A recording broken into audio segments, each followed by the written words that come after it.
Hello and welcome to Series 2 of the Madaxeman podcast. This is our first podcast in the new run of podcasts in the autumn of 2021. The usual gang are here. We do chat about painting. We do have a little chat about gaming. We have a World of Wor-Wor-WarSports where we make predictions for the upcoming Brixham ADLG competition. We have a chat about trade shows. That's almost something from a normal podcast. You can't believe it.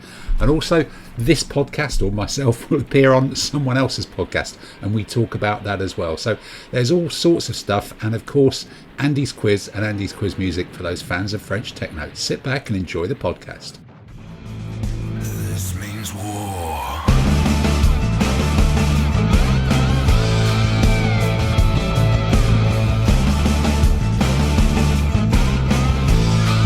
This means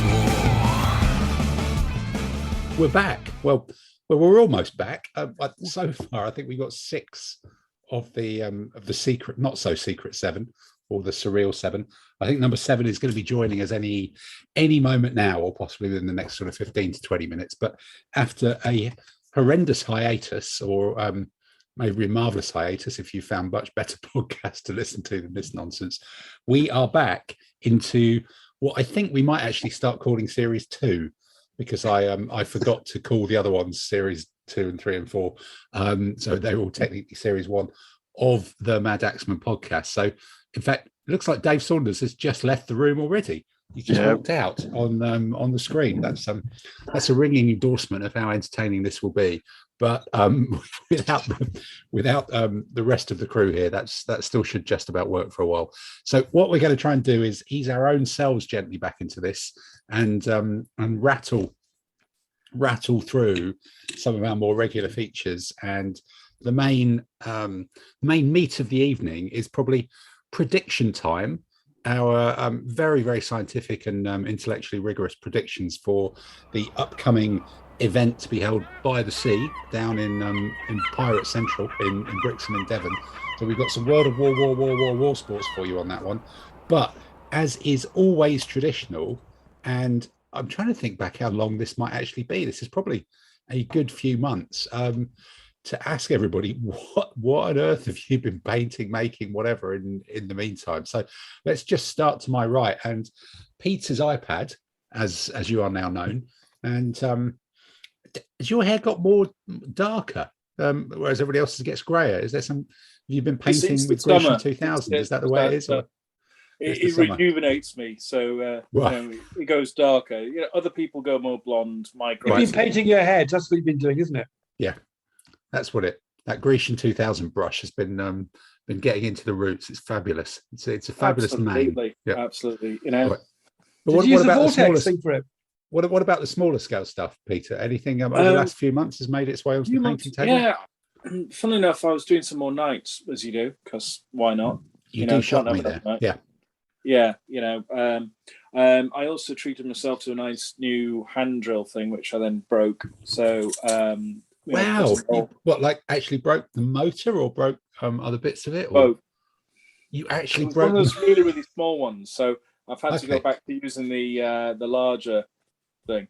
So like the one that you use in domestic purposes for putting up shelves and things. No, I managed to brick that as well, but that's a different story. Right. So I'm doing well with Phil. Okay. Yeah, long story. But I was doing some nights. I also did some medium foot, because medium foot in version 4 is a bit decent. So doing a couple that would work for, say, Medieval and a couple of others, just to sort of round out some of the lists. So I've been basically going through a few lists and saying, that's an extra one. That's a little bit different, to sort of add to different things. Okay, so it's been backfilling bits and bobs. Okay, well, and in between doing the marvelous main. So and Naffertons. Had to get Naffertons. You've done some Naffertons. Well, who did you get them from? Was it? Let me guess, Donington, or did you? Yeah, Donington Naffertons. Yeah. It went with my Donington Knights. Right. Okay. Proper. So I got the Spanish Knights and that. So finished them off. And the Naffertons, because they just look good. Yeah, they got to be cool, even if we never use the list that they're going to be in.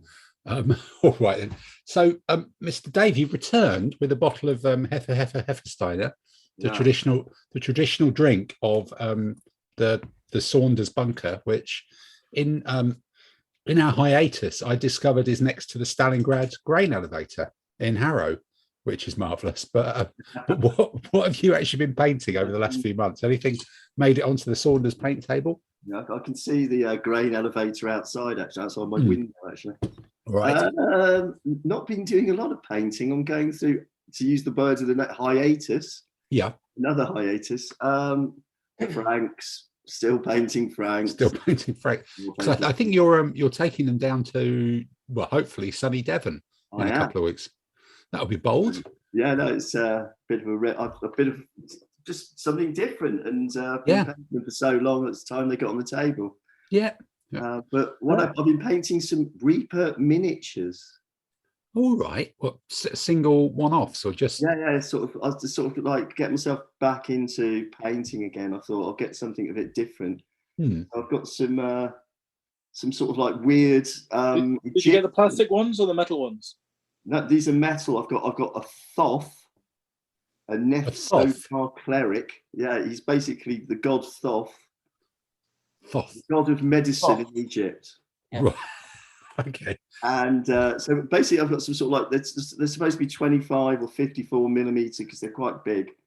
Egyptian sort of gods, so they can work with my Egyptian army as generals, I reckon. Ah, okay. Is that the first time you've done kind of the bigger figures in an awful long time, I think? Yeah, especially these sort of, I mean, these are sort of very nicely sculpted. In fact, let me pull one over. Hold on a minute. He's gone. He's run away. He's escaped. The Reaper ones are very nice. They're all very detailed. So, talking of Napherton, I've got hang on, look at the camera. Where has it gone? I've got a mummy throwing a mummy jar. Right. Okay. Yes. In a sort of Napherton sort of way. In a big mummy Napherton. This one I've actually been working on today. It's waving in front of us. Oh, yes, that's got his multiple axes. beak and all that. Yeah. And he's got his scrolls on his hip. And he's got two bloody great swords. And are you finding you're painting them in a different style to the 15mm stuff? But if you want to use them with the 15s, do you have to kind of keep it a bit more consistent? Well, I think they're a bit like your silly generals in 25mm. That's the idea, is to have some, the gnomes. Make the Egyptians look a little bit more interesting and funky. Yeah. I thought they'd be funky. I'm painting. I mean, what I'm trying to do is learn how to shade and do the sort of 3-color trick thing. So, Thoth here he's pretty muscly. Right. So okay. Like 3 shades of, hang on, where's he gone? There he is. He's got 3 shades of brown. And then Thoth has a green face, which you probably can't pick out there. So I've done sort of shading on that. So I'm just trying to sort of do a bit more shading, I suppose. So did you just sort of, take off your sweatshirt and your t-shirt just to see how a proper, full-on six-pack looks with different shading and match it to that? No, not exactly. No. Or not a six-pack. It was a Watney's Red Barrel. Basically, I'm just copying off their website. Right. Okay. Intriguing. This means war.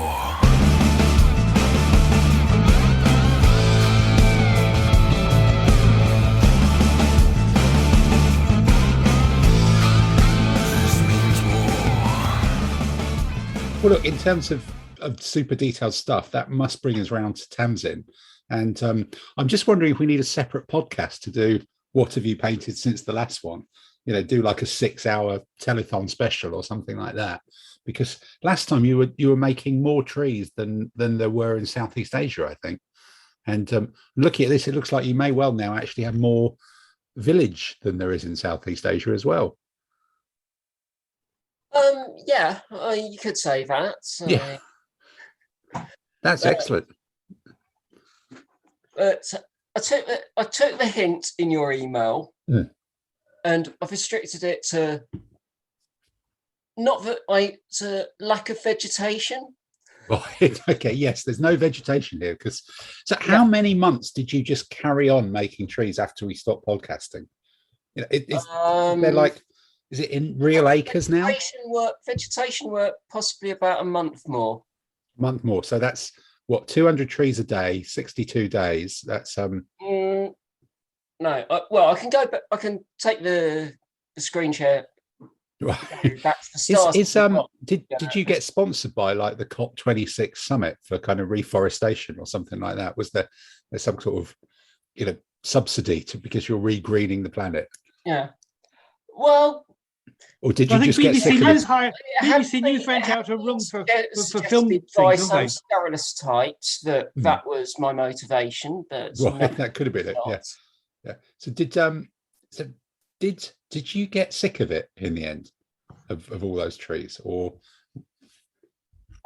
No. Okay. Trees are lovely, aren't they? Still got plenty of trees to work with. Oh right. Oh, the tree project is not yet finished. That could be. No, it's not yet finished. So maybe we need to find a set of rules. Taking a break until, because I decided. When are you doing the non-jungle tree? Brain work was a bit too much. Okay. Anyway, so Tamsin, when are you going to do deciduous? And then you've got to have the fall colours as well. Don't tempt her. Don't tempt her. We just want to stick with the jungle. That will happen eventually. This would be a good time. This would be a good time of year for doing the deciduous because you don't have to bother about all the leaves. Yeah, not far off. Off. Okay. Yeah. So are these all are these Sarissa Precision then, or all these wooden buildings? Most of it. Mostly Sarissa. There's 2 war bases and Charlie Foxtrot. Okay. And those. And the obvious question. Just so people listening can understand. Currently on the screen is a picture of a load of buildings that I moved onto after stopping on vegetation for a while. Yeah. So talk to me about the roofing material, because this is not the roofing material on my Sarissa Precision versions of these buildings. No.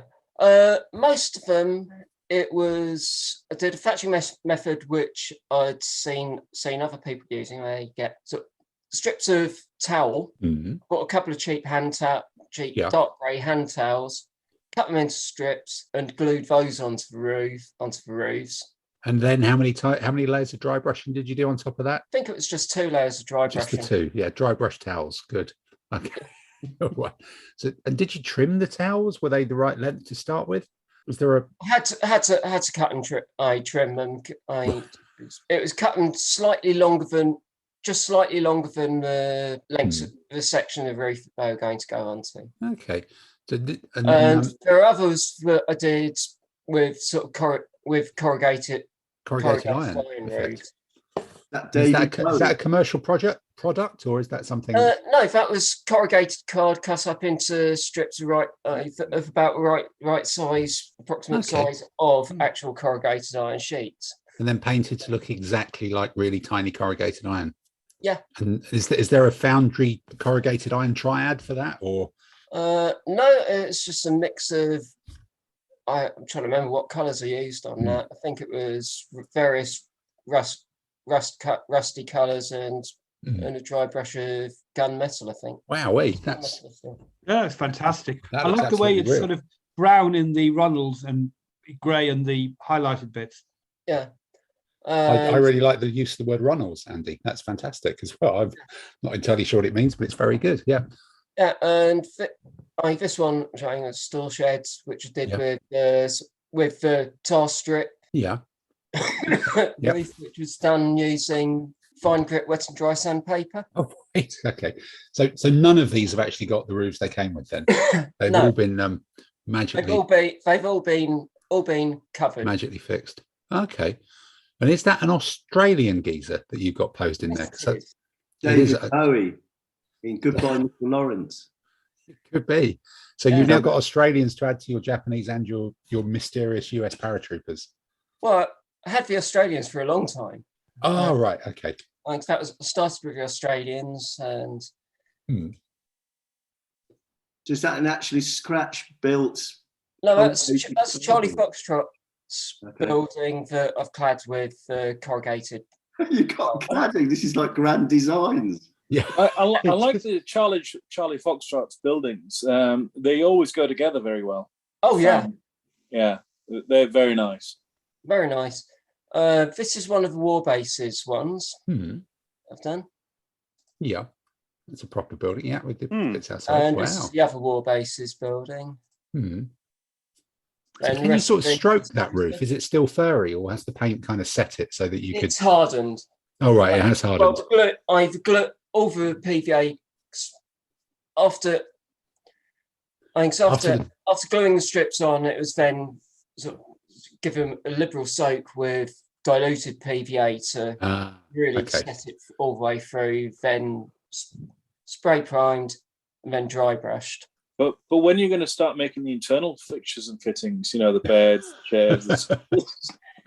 That may not be necessary. Wow. Yeah, probably a bit unnecessary, but it's a lot better use of stuff from Dunelm than my slightly cockeyed 6 mil. The towels I bought were actually from Sam Pound, formerly Sam 99p.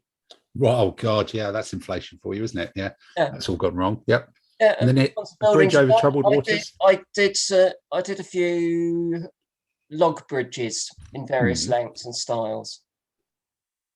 Did you? Because we've done this trick before, haven't we? We've asked you, are those stones real stones? And I was about to ask you, are those logs real twigs? And you're going to tell me no. You've done something very, very complicated. They're real twigs. Oh, what a cop out! Oh no. I thought you were going to say they were like pipe cleaners that you've encased in concrete and then dry brush with 68 different colors so they look just like twigs. Like they're real twigs. Those sort of trellis bits. Oh, right, okay, yeah. That you can get from the garden centres and so on. It's from those. Okay, because they're quite straight then, I guess. Yep. Yeah. Wow. Nice and straight. And you'll notice on these photos, sort of that lashed them using with linen thread, and it's proper lashings. So this would actually work if I was a really, really tiny person. I could actually step onto these and away you go. Yeah. And about a couple of weeks ago, started sort of decided I needed a break from doing terrain. Been doing it for 4 months. So I've started only 4 months, figures. Okay. And are these 15s? 15s. Some additions. I rounding out my Ming Chinese and Choson or Yi Korean. Yeah. So some Ming Levy, Korean light horse, which is actually because I never maxed them out on my fog army. Okay. I decided, why not? Why not? What I was ordering. So, and who makes these? Who's are these from? Those are the ones that are currently on the table because I haven't finished. Okay. Probably finished them tomorrow or Friday. Which company are they from? They're Old Glory 15s, which I got from Tom. Right, yes, that's the bases. I recognise them now. Okay. Yeah, and those ones which were painted last week, some Korean levies, Korean infantry to do.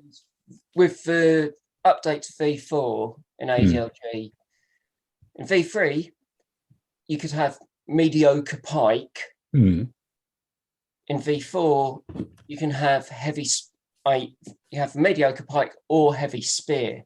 Okay, so you bought the same figures twice. Yeah, so it's still done as heavy spear. Perfect. And at the back, also got some armoured infantry.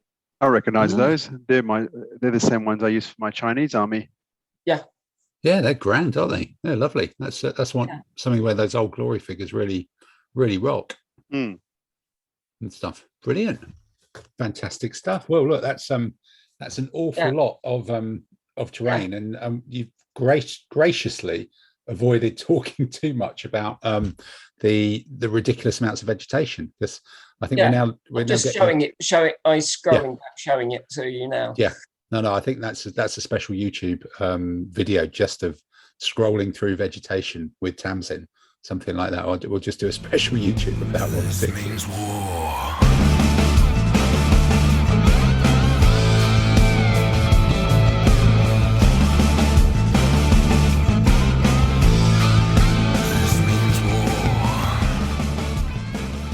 That's obviously more impressive than anyone else, but someone's just mentioned they have done some Chinese stuff. So, Simon, what have you been up to? I did not mention J. I did not mention the J word once. No mention of jungle.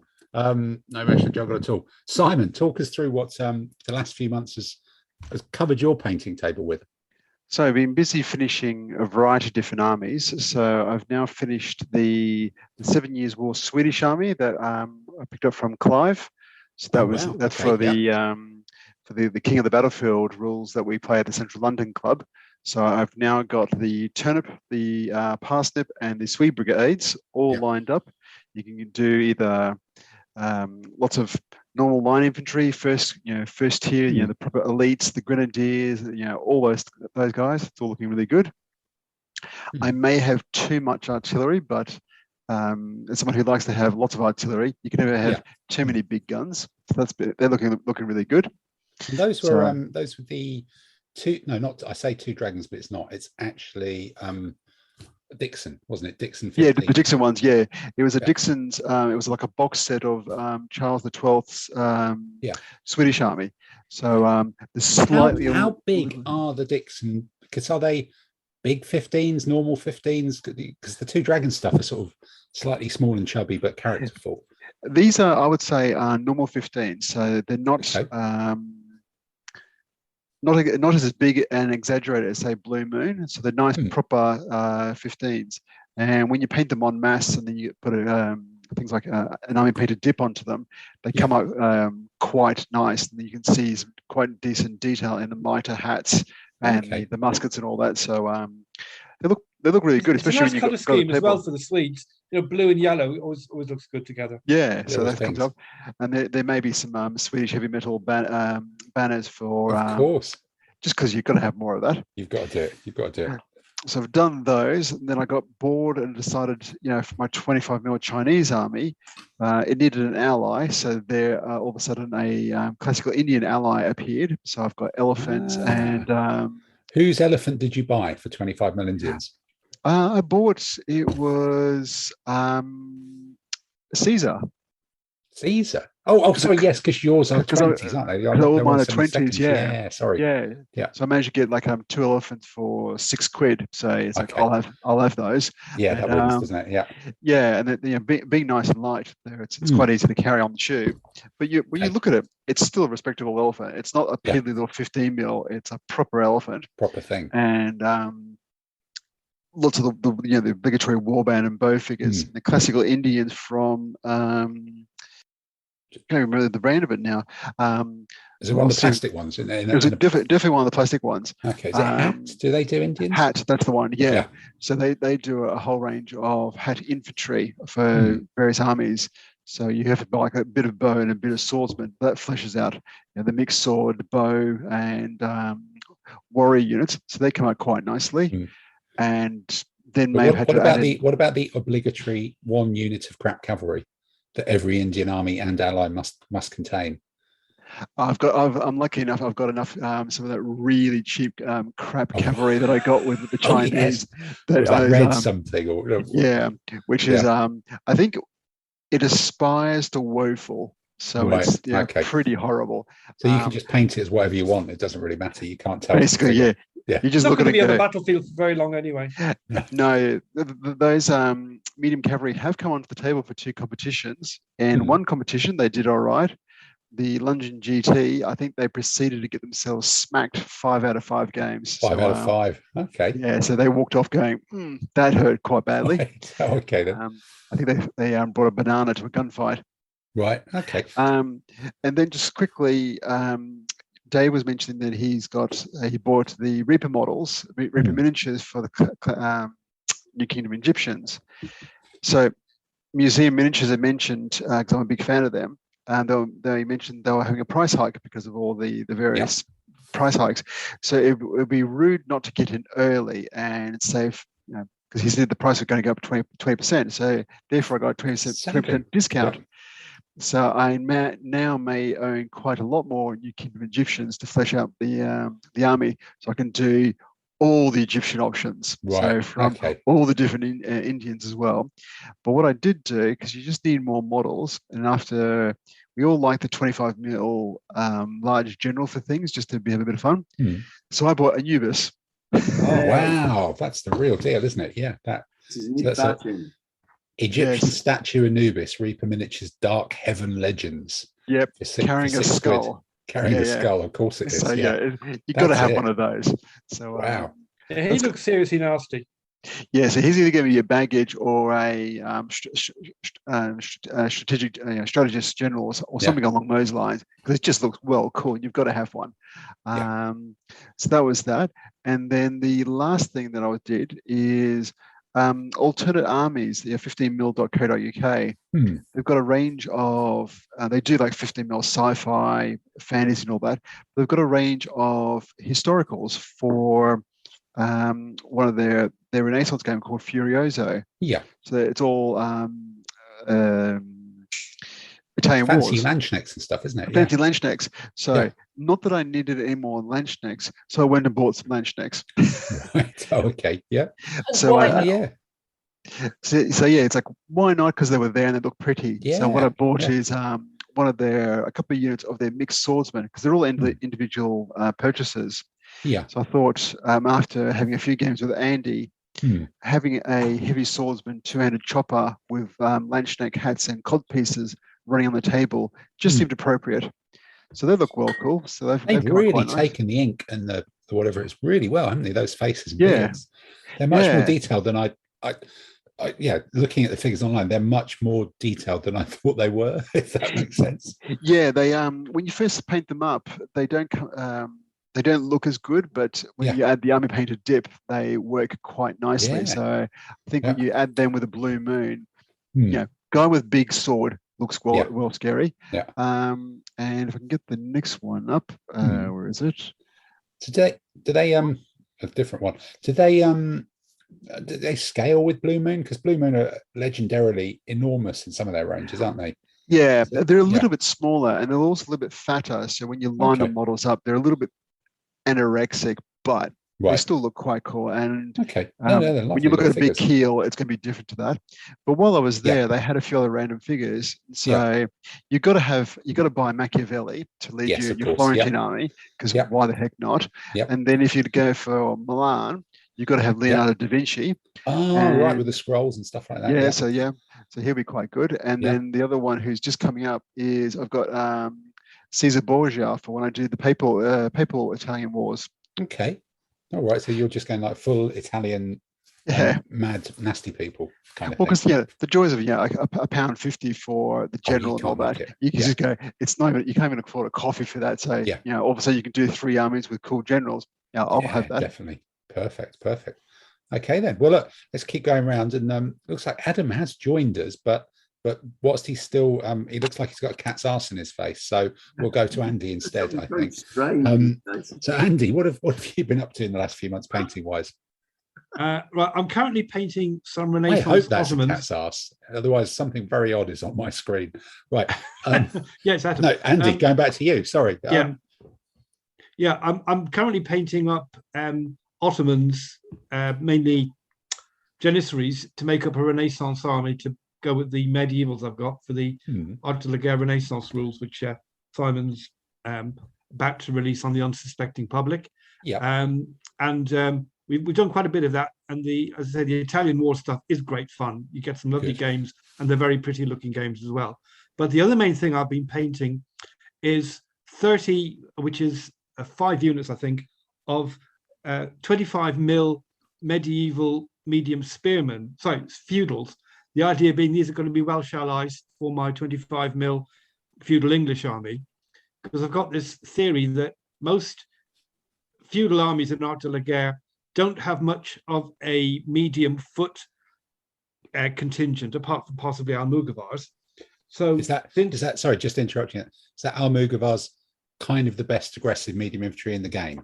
So nobody's got that unless they've got like ones that are just going to beat anything you've got. No, but if you actually look at the list, most feudal or medieval armies don't actually have much stuff don't have much medium foot anyway.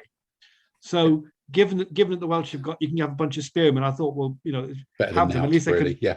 Okay. They'll do okay in terrain, and they can sort of, cavalry might bounce off them, and obviously knights won't, but better to have them than not. And you can get a few longbows with them to make them a bit more dangerous. No, fair shout, absolutely fair shout, definitely. Well, that's the cunning plan, which will probably come to grief at warfare, but we'll see. Okay, so that's covered off kind of your painting from the last while then, last few months. Wow. Yeah. Okay. This means war.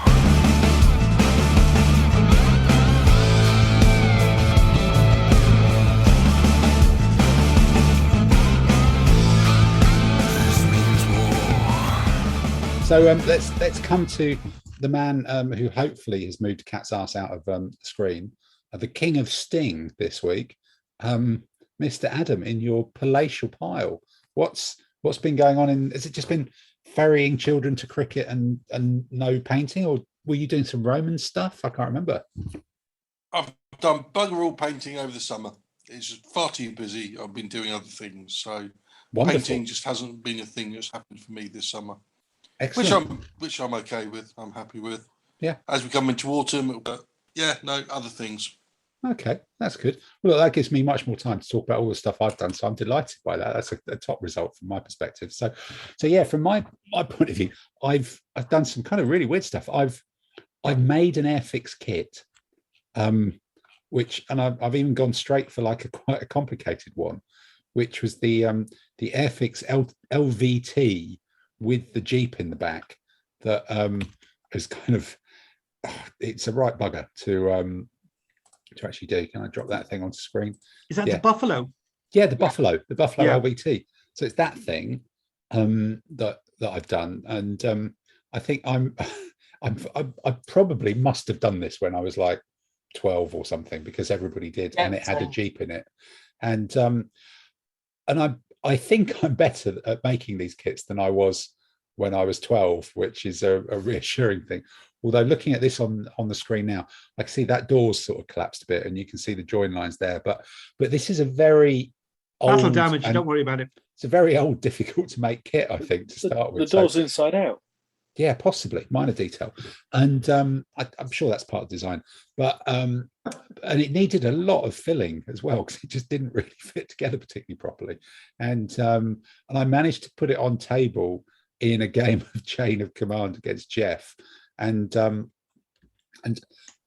its very first move, it came onto table. Jeff shot it. It suffered a morale result that was retreat like 12, 2d6. I think I rolled 12, and it retreated off table. And I was like, it had taken me bloody ages to make it, paint it, wait for a dry day to spray it, and ink it, and all the rest of it. And it just was like straight off table. But it's been kind of my dabbling with Chain of Command and trying to get my head around the complications What's of the Chain rules. of Command like? Is it any good? It is. I think a big problem is Jeff's good at this stuff. Hello, Jeff. I'm sure you're listening to this, but he's like really good at these things, and he works it out. He's played it before, and I haven't. So I think if you stumble into it, it's like a lot of rule sets. I always work on the assumption that it's sort of going to be historical, and you do sort of the right things, and that should work. And then you find that there's some game level mechanics and victory conditions that you do need to be aware of. Otherwise, it doesn't particularly work. So, or you get beaten by someone who knows what they are. About picking the best way of learning a lot of rule systems is to play Jeff, because he'll teach you by thrashing you what it is you want to know. Exactly. Yeah, exactly. So I thought I was doing all right, and then I wasn't. And that seems to be the train of it. But yeah, there's some interesting stuff in it. And at SELWG recently, I did buy some cock dice. So which was must be another sign of commitment to it. So I painted up a few more things, and I painted up some more guys to expand my Americans for Chain of Command. Then I've also finished off a 15mm Spanish army, which was mostly Corvus Belli. I had some a long time ago. Then I managed to get hold of another pack of metal ones to make it into a proper army, and I'm going to take that down to Devon in a couple of weeks' time to make them really lively and kind of colourful, but with a lot of reds and yellows, really, to make them sort of feel a bit more kind of suggested Spanish flags, aren't they, really? The red and yellow. Yeah, exactly. It just gives them that sort of vibe, and using a few figures that were ones from Clive's collection that I've just found as sort of odds and sods that I'm not sure they're all Spanish. I think some of them might be Etruscan, but I based them all up as Spanish anyway to do that, and they were quite fun. So I've done that. And then I've also finished finally, and I think I started this months ago, rebasing and reshielding and repainting all these Merlaton 15mm stuff, in which I've been printing shields and actually even making some shields, which are sort of slightly oversized, but with printed designs, which is obviously much better than anything I'd be capable of doing really myself. And they look really, really sharp, the ones that I've done properly. Some of them I've not done particularly well. They don't look quite as good, where the shields didn't quite fit, but from tabletop distances, they're all right. But and some Pavises the shield's what you see, it's what jumps out at you. Exactly. And some Pavises, which are actually prints of real Pavises that I found from reenactment sites and kind of shrunk down. So they're kind of slightly bonkers. But and I've realized I had far more of these figures than I thought. So I've got plenty of medieval spearmen for different types of things. And I've got enough now of these mixed sort of speary, sort of, whatever it's sort of speary crossbow guys, that I can do that really rubbish feudal or medieval Scandinavian army that just has loads of mixed swordsman crossbow guys with all sorts of different shields. So you'll be able to beat that quite comfortably on the table at some point. And then finally, I got rid of or finished some of the museum sale stuff that I must have bought before Christmas from earlier this year, of some of their camels to be baggage guards, which to go with the couple of sort of Essex ones that everybody's got that are a bit dull. So these ones are a lot more dynamic. The museum baggage guards with kind of loads of inking and bits and pieces. So I'll have to wheel out a Seleucid or a Palm Iron or something. Sounds like you've made a real dent in the lead mountain, and you're going to have to reload it. I think what I've been doing is sort of finishing off bits, and what it's been avoiding starting a major project, and I've got like about 3 or 4 different projects to do. And I think over the last few days I've been thinking I actually ought to paint the Black Seas starter set that I've got, and so that's probably my next sort of big project. But let's just think, moving on to the next big project, it's probably time for us to move on to the next section of the podcast. Welcome to this week's World of Wor-Wor-WarSports with special guest pundit Micah Richards. So then, welcome to World of Wor-Wor-WarSports, in which the Madaxeman podcast team talk vaguely intelligibly about something that we don't really understand. And this week, it's going to be us focusing on our predictions of what's going to happen in the upcoming Devonian Classic, to be held on the south coast of Devon in sunny Brixham, or probably wet, grey, and quite cold Brixham, but we'll all be ankle deep in fish and chips and dive bombed by seagulls. In which we've somehow accidentally managed to end up with 36 players across the 15 and 28 mil periods, and I think it's 12 and 24, with the 24 being the big scale for it, which is again just absolutely bonkers, far more than I was ever expecting, but that's great. So, and that's only about a week away, so we need to crack on and come up with some predictions. So in our traditional format, what we're looking at is to analyze which are going to be the winners, and as we've done before, we're completely ignoring the way that the tournament will actually work, and we're going for a sort of Euro 96 style set of 4 pools, and we're going to look for a winner out of all of the pools, and then we're going to play off semi-final and a final. So let's have a look at who we put into our first pool for the 25 mil. So in pool 1, group 1, drawn out of the pot by all our celebrities, Gary Lineker and Charlize Theron, have drawn out of the pot. First up, Mike Bennett with a Pyrrhic army. It's a big army, and a big army in 25 mil. Eddie Glue, Patrician Roman. Andy Unwin, the West Country Devil with Triumvirate Roman. We've got Richard Walker, classic from the Midlands, with SELWG. Simon Clark is coming down from the land of Beer Burton with Republican Roman. And always dodgy Devious Dave Hanley from Warlords, who's using Kushan. Now, what I'm going to do is I'm going to go to a couple of you and ask you to give me your analysis and say who's going to come out top in this one. So I'm going to start with the man with the hair, Mr. Peter. Tell us from the world of Peter's iPad, what do you think when you look at that list of players? Oh, I like the Pyrrhic. I've used Pyrrhic a few times, and they're just so good, sticking all the pikes into everything. It's just whether the Romans, they've got enough to sort of like blunt it up if they're going.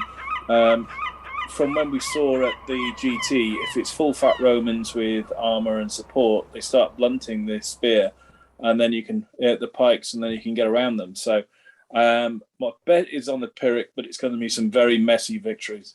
You've got sort of 3 successor armies, and you've got 3 Roman armies. So you saying the successors are going to come out on top in the big scrum?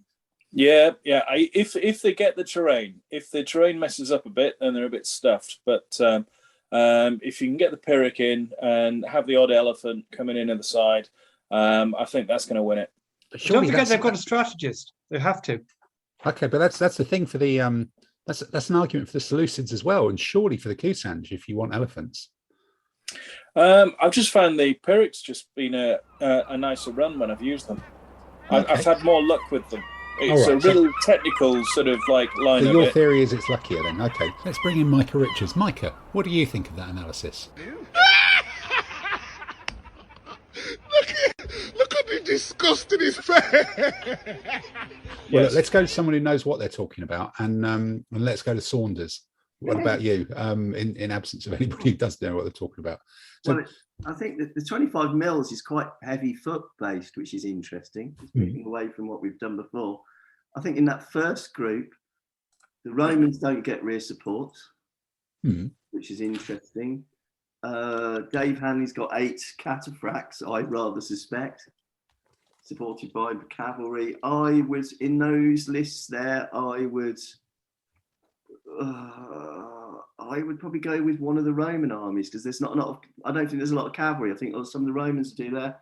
Some of the Romans have got some good medium foot in there somewhere. Are you saying it's going to be like fought in the centre of the park? Get rear support. The patricians get rear support. The patricians do. Triumvirate don't. So you're going to say it's only going to be decided in the centre of the park then, Dave? Yeah. It's just going to be a head-to-head slog. This is World of Slog. I think the medium infantry in the triumvirate Roman army might make the difference. Right. Okay. So you're going. Are you going triumvirate Roman then? Is that way you're saying to triumvirate sweeping around the flank with the mediums, overwhelming the undoubted numbers of Thracians in the other armies? Yep. That's going to be it. So we got a vote for triumvirate, a vote for Pyrrhic. So I think we're going to come in and ask for a tie break. We're going to look for Mr. Leray Mayer. Who's going to go on the tie break for out of that one? Triumvirate against Pyrrhic. Having been trampled by the Romans at the LGT, my money is on the Romans because they are terrifying. But Mike Bennett has a notorious habit on this one of being a jammy git. So both Adam and I were on the receiving end of some of these Romans at LGT, and we know how painful they were. But Dave Hanley is a very skilled player, so but he's not in the final 2 though. That's no, the only win, Mike Bennett. Right. So then I will win on Mike Bennett. I will go the Romans because Mike has left Central London, so he doesn't count anymore. Fine, that's absolutely sorry, perfect. guys. Yeah. Oh, guys! I think the tie break was Simon was going to say Dave Hanley, and personally, I would say that in Group 1, everyone's going to be doing the Dave Hanley dance, and Cushions are going to take that group, I reckon. Well, it's a late. It's good army, knows what he's doing. It's a late interjection, but bizarrely, having not made the final 2, Dave Hanley wins with 2 votes. That's I think that fits with our general law of competence, really. Yeah, VAR has come in and saved him, which is all good. So we're saying the Kushans are going through on that one, all the way from the eastern mountains and the eastern steppes. So.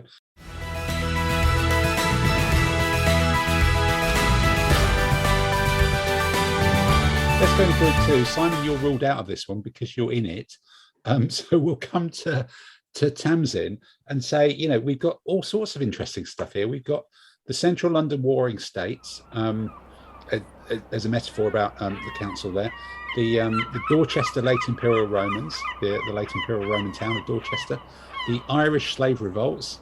Not sure where that's going there. With Richard Ainsley, Colin Kavanagh with his Swiss triumvirate Roman. Oh, another list coming up with that. Mark Fry is coming down from Berkeley with the Middle Imperial Roman, straight down the middle with that one. And Mr. Mackey is coming up from Devoises with classical Indian, very, very classical. So Tamsin, you're looking at those. What's standing out? Where's the midfield power? Where's the pace down the flanks? Who you think is going to win this tactical battle? I really don't know. This is going to be a tough one. I mean, you've got the Romans. Romans were always a safe bet for a win or a draw. But coming out flat, the outs, the wings, classical Indian, all that shooting could be. Could do it. There's going to be a lot of the slaves. Going to be a lot of slaves there. Slaves, they might have done something nasty in the background. You never know. They might have laced food with Romans' food with something. Who knows? I think Richard Ainsley is a master of doing nasty things in the background. So, yeah. And then you got the warring states. Yes. It's been a textbook army of Chinese success recently. Massed armies. They've got potentially chariots, potentially So really, then you've got Chinese. Choppers, maybe we need to look at this. If you can't decide, maybe we need to look at this a different way and say, look, there's Chinese, Indian, 3 proper Italians, and 1 dodgy Italian. Out of that, what would you, if this was a takeaway menu, which one would you be picking? It has to be a curry then. I think it's got to be the Irish slaves, because it's just going to be too much fun seeing a whole lot of Levy and Petrolus going charging across the table at everybody. There is that, yeah. So you're saying out of this choice, Peter and Tamsin, are you thinking you'd pick a dodgy Italian if this was the Deliveroo menu and you're going proper solid Chinese, proper solid Indian? Curries I can cook for myself. I don't need to get them delivered in. Okay, Chinese, all right. I can cook for myself. Don't need to deliver in. Dodgy Italian, Irish. I would definitely say I can cook, but why would I? Yeah. So basically, you're going Deliveroo because you can't cook a bad Italian yourself. Yeah. I think that's a compelling reason. So, all right. So we've got the dodgy Italians, the Irish slave revolt, Mr. Ainsley going through from Group 2. Let's bring in Micah Richards. Micah, what do you think of that analysis? Indeed. Right. This is a new day, mate. This is social media. This is what the people want to see.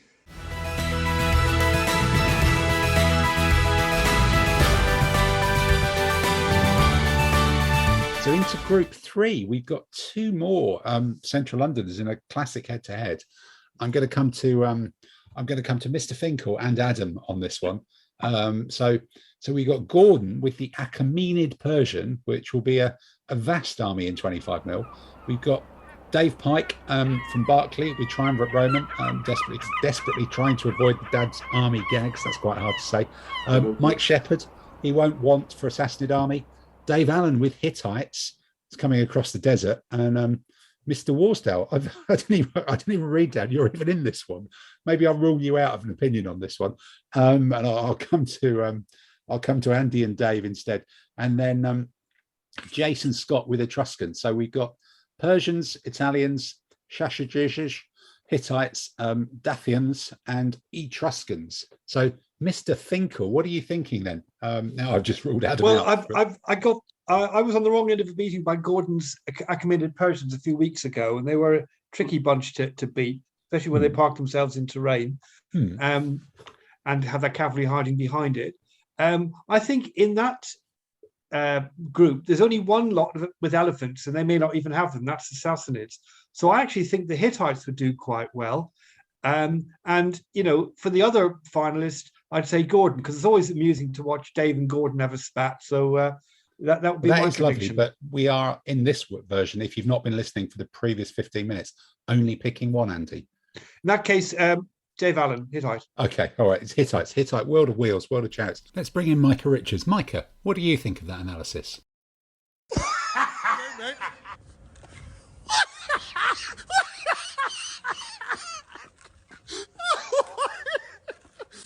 It's just brilliant. Mr. Saunders, what dubious football metaphors can you come out with for all of of these ones, you've been watching Liverpool do very well over the last few weeks. Who's going to be the Mo Salah, and who's going to be the Manchester United defence? Who's going to be flying down the wing? Indeed. Well, I'm afraid I might have to agree with Andy that a central Turkish racky. I think Dave Allen will be racking up the hits with his Hittite army. Right. Well, he's going to be hitting with the Hittites.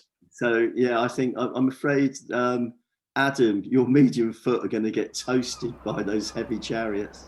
Well, won't you have a bit of a problem with the Etruscans though? They're all like heavy spears. Yes, that's true. That's true. They've got no rear support, so it's a bit of a 50-50. But he's also got he's got about 4 impetuous medium foot as well. And I think as your spearmen realise, they get toasted by the impetuous foot. So this is basically paper, scissors, stone. But we're saying the boy Alan's got 2 choices. Yeah, I think as long as he just takes a road and a gentle hill or something. Right. Okay. So we've got the Hittites going through in this group then, and then.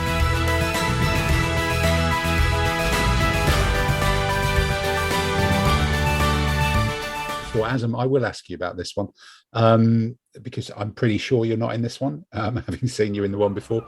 So we've got Paul Frith again, all the way up from Bournemouth with a heavyweight Palmyran army, some proper heavy metal there.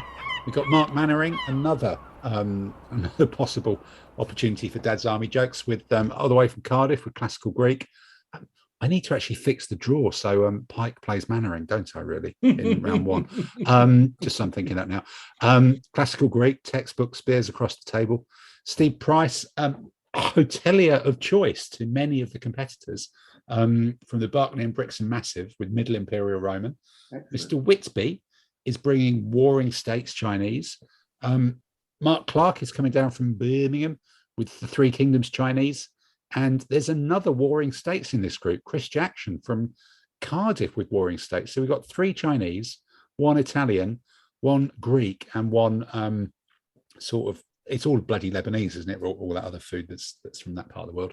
So Adam, who's jumping out of that group for you?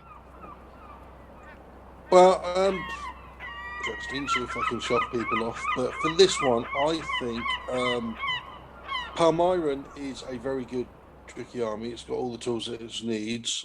Paul's actually a very decent player, so as long as he's practiced with that army a bit, a good player with a very good army, I'm going to go, because I'm looking at the Chinese bandwagon jumper honors, so I'm going to vote for Paul on this one. But before you commit to that, do remember I'm giving you a lift to this one, not Paul. Yeah.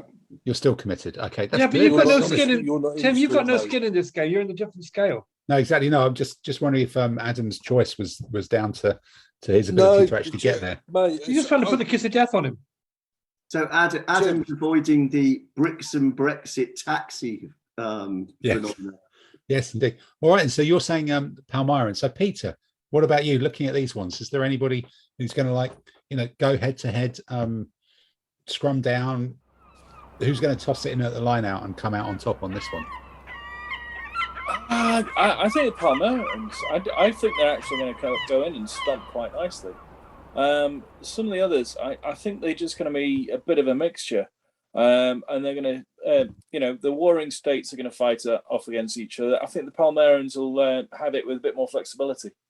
I suppose if you're, one of the Middle Imperial Romans, classic Greeks, you've got the chance of 3 Chinese, but each time you've had one, you'll just think, oh, it's another one, really. Another one with a load of chariots storming into Middle Imperial Romans, basically going, oh, Skittles, indeed. Okay. Yeah, but there's not that many chariots, are there?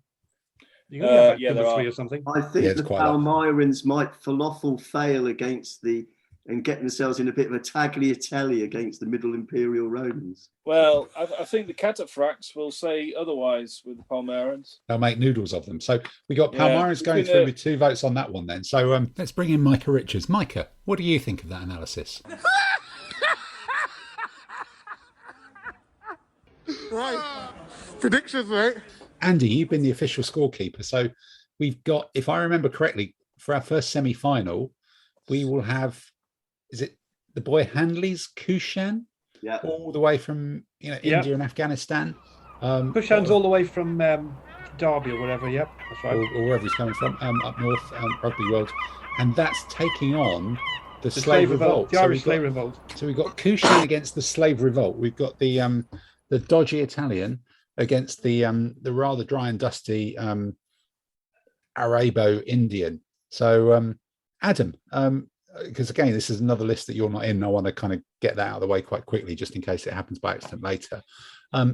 What are you saying against dodgy Dave Handley, against equally dodgy Richard Ainsley, the dubious Italian against the slightly dusty Indian?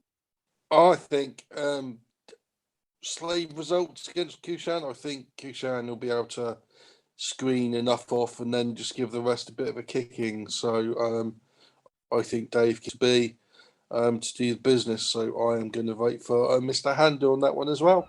Mr. Handley, go up on them. Peter, what about you? Are you thinking where are you Yeah, going? no, it depends. If he gets lucky, the Irish slaves can just sort of overwhelm them with numbers. The thing with the Kushans, you want a bit of space and a bit of maneuverability for your shooty guys to have a bit of an effect.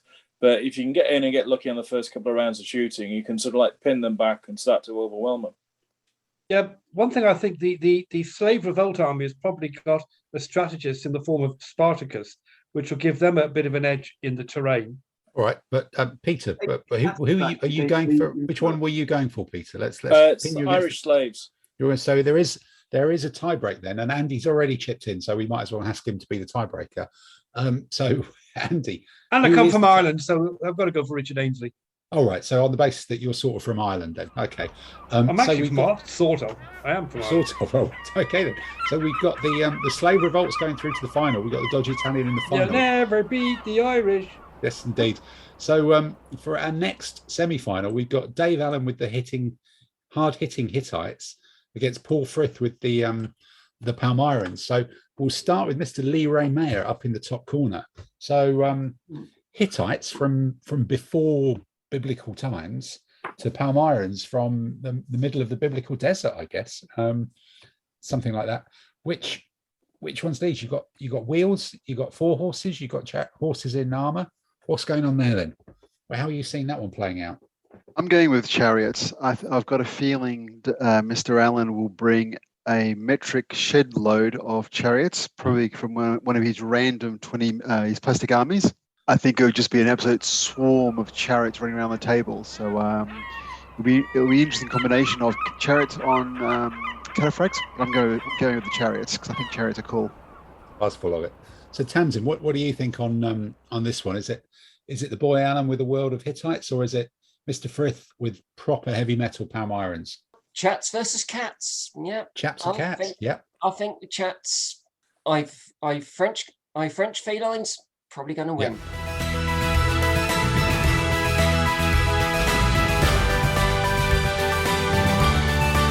So Allen's in the final against Ainsley. It's the Slave Revolt against Palmyra, which is, that's vaguely historical, isn't it? There's only a few hundred years and the Palmyrans are almost Romans or something like that.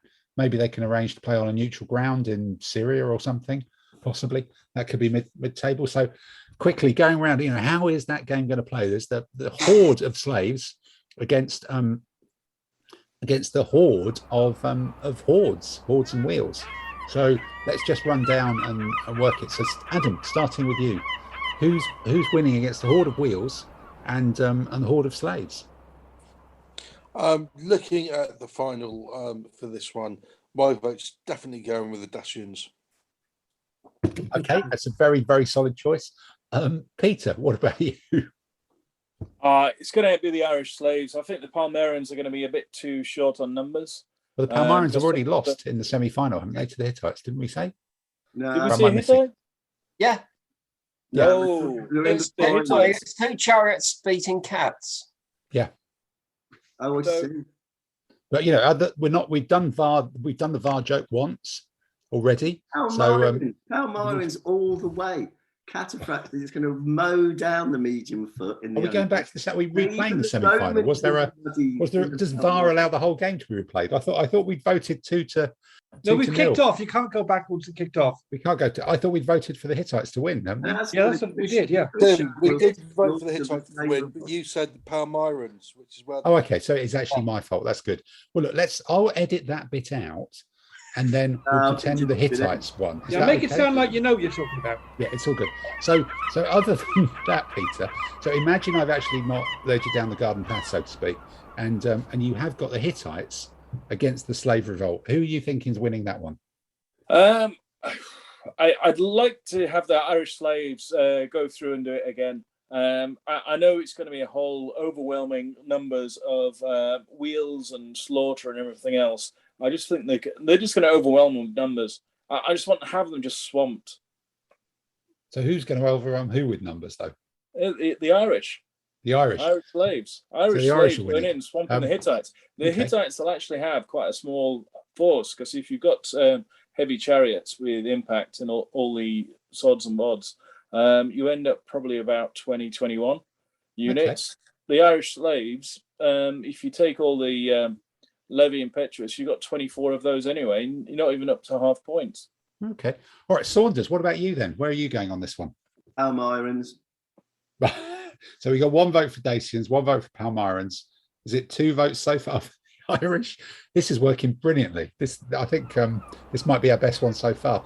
And then Simon, what about you? Out of the 2 people who are actually in the final, I'm going for the drunken Irish. I just think that many guys running around with especially by a game 5 over a weekend. There's going to be a few pints under their belt, probably a bottle of whiskey. It's on for them, so they'll win it.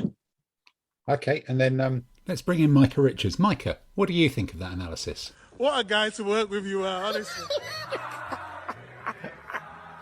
Tamsin, I think I haven't come to you on this one already, but I know. Okay, so we're 3-3. We're 3-1-1, and there's only 1 vote more left to go. And proletarian uprising. It's going to be very strong on the left wing, right wing, in the centre.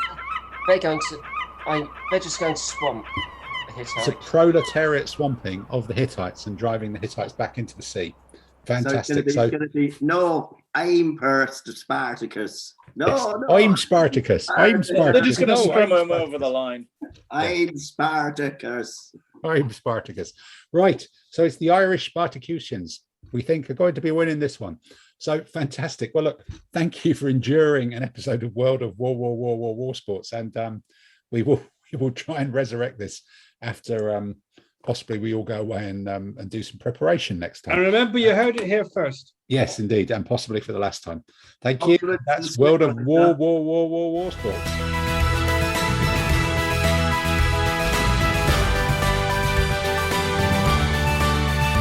Compliments to the script writers. Yes, indeed. Yes, that was for those of you who have wondered if we are scripted. I think that was probably the proof that you were looking for. So as we move on, lurch on towards the latter end of this podcast, we've got another regular feature that we've resurrected from before time forgot, and I think this is also a piratey Brixton theme as we move into Andy's quiz.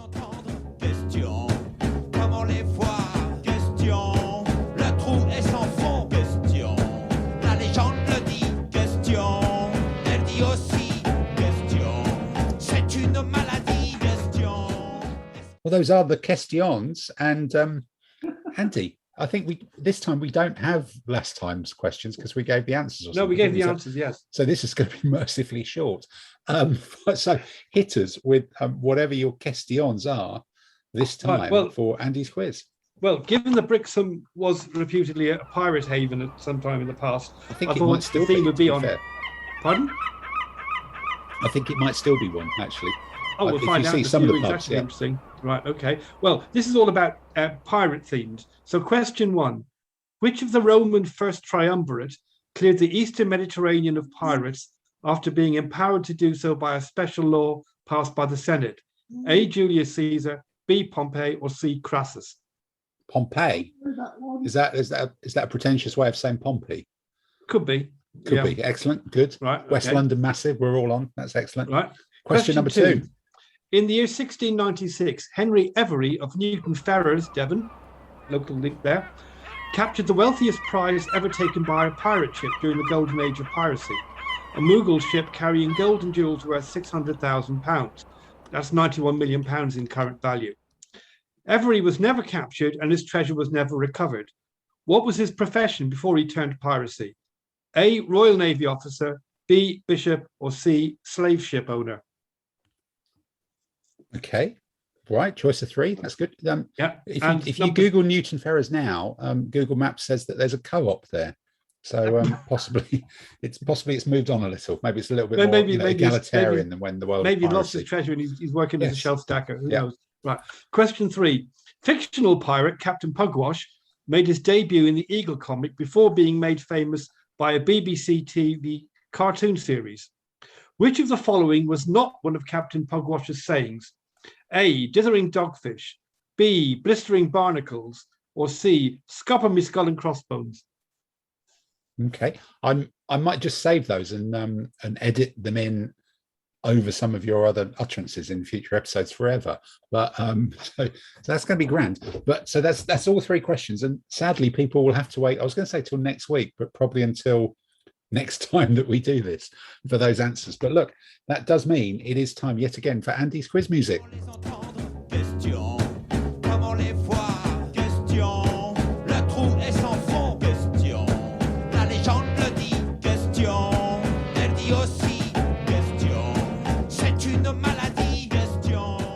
Yeah, with no answers this week, it does mean that you we only get 2 episodes of Andy's quiz music. Maybe we'll just have to patch that in towards the end. So we're into the final stretch now. So another kind of quick round the houses of what's coming up and possibly even what shows have you been to as well.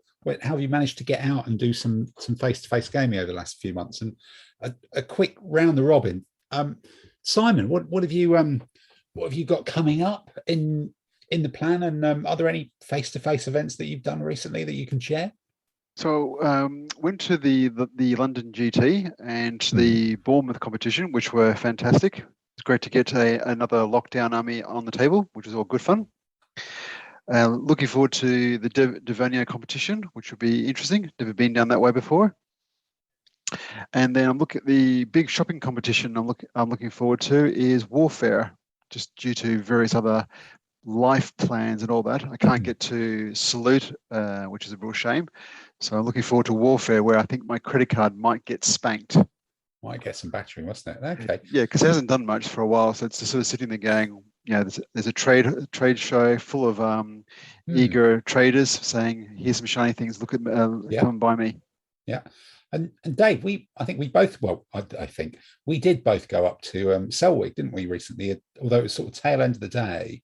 I think Tamsin, you did as well, I think. Yeah, but I think you were there kind of earlier. We were there when it was sort of starting to quieten down in the afternoon. But Dave, what was your kind of views on being back at a show? Well, SELWG was in the same place as the GT, so it's a bit of deja vu with being in the same running track nonsense as we've been to the GT. I thought SELWG was really good. Good show. I spent a bit of money. I spent 30 or 40 quid, which I didn't expect to. Picked up some 2-dragon samurai off was it Bill's thing? Colonel Bill? Colonel Bill. They're second hand and old figures, but it's always worth fiddling through and seeing what's in there. Got some nice 2-dragon samurai generals. Bit of paint. What else did I buy? That was about it, really. Yeah. No, I thought it was good. Oh, and I found my glue. I found foreground glue, which I've been looking for so long. Right. Okay. Now, how did you feel actually being, because that London GT venue or the SELWG venue now is so vast. To me, it didn't feel like you were inside in a way, or from a mask and confidence point of view, you're like, this is a vast open space with a really high ceiling and all the rest of it. So it didn't feel like being crammed in a smaller sort of trade show space. No, it was quite good that week because you had the mass of Games Workshop players and a lot of the other games in the center. GT, yeah. The GT, yeah, you had a master there in the center of the hall, in the middle of the racetrack. You had quite a big walking space around it, which was quite handy. So you could go walk to the beer and bring it back to the table, which is always good. Yep. And then you had all us historicals up on the upper levels, and we were all quite spread out. I mean, I think it was one of the first competitions that I've gone to for many a year, where you could actually turn around, walk away from your table without having to do the Tetris duck and the Tetris dodge, weave, and evade all the people sitting behind you. So it's a good venue. And also they had a lot of portaloos outside, so the wargaming stench stayed a long way away. Stayed a long way away. Okay. Tamsin, because you I think you went to SELWG earlier in the day, and did you go up to the one in Newark as well? Or no, I didn't go up to Partisan, no. Yeah, because Partisan looked really busy in the morning, didn't it, from the photos I'd seen? SELWG was quite busy in the morning as well. Yeah. And what you're saying about the space, it was deceptive because I thought that there were less games and traders than previous SELWGs. There were actually more of both. Wow, okay. I think it's 3 more traders and 6 more games than the 2019 one. So. I must admit, I thought the way the demo games were all laid out in the middle, if I'd known it was laid out like that, I think I would have made more of an effort to spend more time there, because I almost don't remember demo games from SELWG before. I just remember it as sort of a shopping show that smelled vaguely of chlorine. But now it's SELWG always had some good demo games to put on that you could try it on. I remember trying a good few things because I used to take my boys along. Because they always had some inventive ones, from chariot racing to climbing a mountain. You know, all a bit different. Maybe by the time I fought my way to Crystal Palace before, I was just like, look, I want to get in and get out because I've got to drive home. But this was much easier to get to. Yeah, in terms of the games, there were some quite interesting ones there. Any that you saw in particular, or? There's one set in there was a 1930s Thai rebellion. Yeah, I saw that. That was quite interesting. That looked quite an interesting game. Can't remember who put that on. There was also one set in the French Indochina War. Okay, so some nice setups then. Quite interesting. And another. Is that because you wanted to use your jungle town? Was Beersheba? The charge of the Australian Light Horse. Okay, so 3 rather niche things then. That's good. All with their own demo game. Okay, and what did you feel about being in that sort of trade show type space? The fact that it was so open. Yeah, I got in there, and because I hadn't been there before, I didn't know how spacious it was, and I got in there. I was wearing a mask when I went in, but saying, this is so damn open. Yeah, mask came off. Yeah, it doesn't feel no good. Okay, all right then. Well, this means war.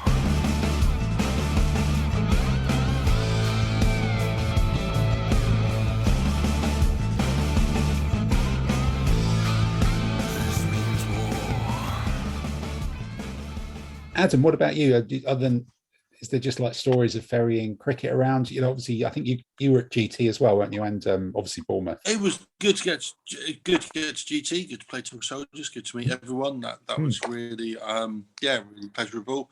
I would say for SELWG that going from a swimming pool, a step up, because it always smelt funny, but now it's a far better space for it. So that's good. Going from South London to North London, definite step up. Yeah. So that's good to see. Yeah. But haven't really done anything other than that. Just really looking forward to Brixham, to be honest. Fantastic. Yeah, Mr. Finkel, what about you? Your experience of stuff, what you've done over the last few months, face-to-face wise? I did the same competitions as Simon. Bournemouth, London GT. I did the one day at the club, and we got Brixham and Warfare to look forward to, and I haven't been to any shows in terms of buying stuff or anything like that. Couldn't make it to SELWG, been playing a lot of stuff down the club, generally down there one night a week, and keeping up my games with Dave Ray in America most weeks. So a lot of face-to-face stuff, mainly ADLG. Simon and I have had a few practices at the Renaissance rules, and I think they're almost ready to be let loose on people once Simon's checked out the army list. But yeah, so looking forward to Brixham, and I think Reading will be try and win more than one game this weekend. That weekend, yeah. Reading, I think, will be a huge one though by the time that comes around with a proper big trade show, because I think it's been a long time. Even though I guess Salute is in fact, is anybody going to Salute? Yeah, I was thinking I might do. I haven't yet decided yet. Yeah, I'm going to Salute. It's just down the road, It's on your and doorstep. I didn't manage to do SELWG. Salute I always find quite interesting. It's just depends whether it's just going to be flooded with people, which is a bit much, but there's lots of height space and everything else. Yeah. But I've always found the secret is to kind of go after about 12, because everybody queues to get in at 10, and then by about 1 o'clock it's starting to thin out quite a lot. War games have got no strategy. Quite strange. It suddenly changes, doesn't it? Yeah. No, absolutely. Okay. And that's true of a lot. That's true of a lot of shows, though. Yeah. I was chatting to some of the guys on the Two Fat Lardies stand at in fact Don Avis up at SELWG. I think he said at the show at Partisan, they did something like 95% of their business in the first hour and a half. And then out of a whole day show, it was just kind of crazy. Everybody just rushes in and buys stuff, and then it just really, really slows down. So, but everybody's still there. If you go at 1 o'clock in the afternoon, it's much, much better. Okay. And then I think who've I not come to so far? We talked. In fact, is that the full set? We've all done. Just trying to think what else is. The one thing I'm looking for. I mean, the London GT was good fun getting back, because that was the first time we really saw people coming across from like Spain and Italy and other places. So that was really good. The Warfare is going to be fantastic for the number of people coming across. That's going to be a great one. Is it 46? Just 50 mil ADLG? Yeah, I think there's 46 of that and 20 or 42, maybe 42 and 24 possibly. I think, it's something like 68 or 66 players in total, which is insane. That's going to be crazy. Absolutely insane. No, that's really something to look forward to, in a proper big trade show as well. And I think that one's such that Salute won't take the edge off it. Maybe Salute did take the edge off SELWG a little bit, but I think that's going to be a real big one, because I don't think I can make Salute at all either, really. So definitely something to. Going back to SELWG, for one big bit that to mention is two large companies had both booked quite large stands and brought sod all product with them.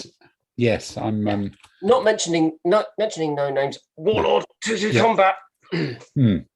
Yeah, there wasn't too much product on those two things, was there really? No, that was a bit tricky. But I think there's a challenge for some of the bigger traders in terms of getting stock ready for some of these shows, because if it's uncertain about when the show is going to be, they have to actually invest in, cast up, prepare a lot more stock than normal. And with the uncertainty over it, in Warlord's case, I was speaking to the guys on the stall. They were the sort of B team bit. Okay. Because it was also Spiel in Essen. Oh, it's Spiel. All right. Okay. So Spiel in Essen. Yeah. So this year, I think most of their staff and stock had gone over there. Fine. So look, this year with the scheduling events, then is just weird. There's going to be a lot of those sort of car crash things because all the events being piled up in the back end of the year, and it'll be much, much better when it's kind of better spread for next time. So I must admit, I really enjoyed going to SELWG, and I enjoyed it by going when it was quiet, because that kind of, am I in a crowded space? Am I actually on a tube? Was dissipated by going when it was actually quieter. And there were so many people who were just grateful to be out and just catch up with and see. It just made you remember how many people you actually know in this hobby, which was kind of weird to do. So I think that's great. But yeah. See, Jeff and Chris Beasley Yes, yeah. A couple of Central London players who've not been so well, both getting out and braving it. So that was good as well. So good. So we've got a lot coming up then over the next few months to talk about and report on. And I think also, actually, one other thing that I've done. About last week, I was a guest on the God's Own Scale podcast, which may in fact even be out before this one gets published as well. So there'll be that the inner secrets of how the Madaxeman website works, and a bit about this podcast works will be on with Sean from God's Own Scale, which is a grand podcast and much better planned and produced and put together than this old nonsense. But are there scripts available? Possibly, yes, but not from the one that I was on, because I certainly wasn't provided with anything. So so watch out for that one as well. Something to recommend. So we will return at some point in the next few weeks as we start to gear up to well, I guess as darkness falls and we start to gear up to a more regular schedule of not going out and doing other stuff. So thank you for enduring with us as we stagger back to normality, or as close to normality as we get. And from me, goodbye, and from everybody, goodbye, and we'll see you again soon. Bye. Bye. See you, everyone.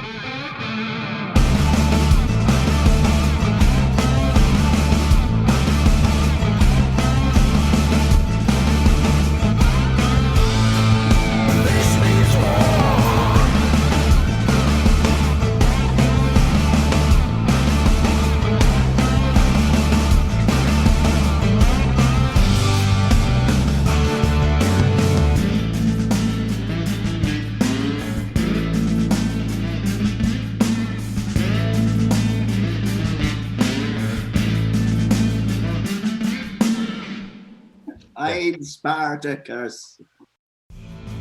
This means war.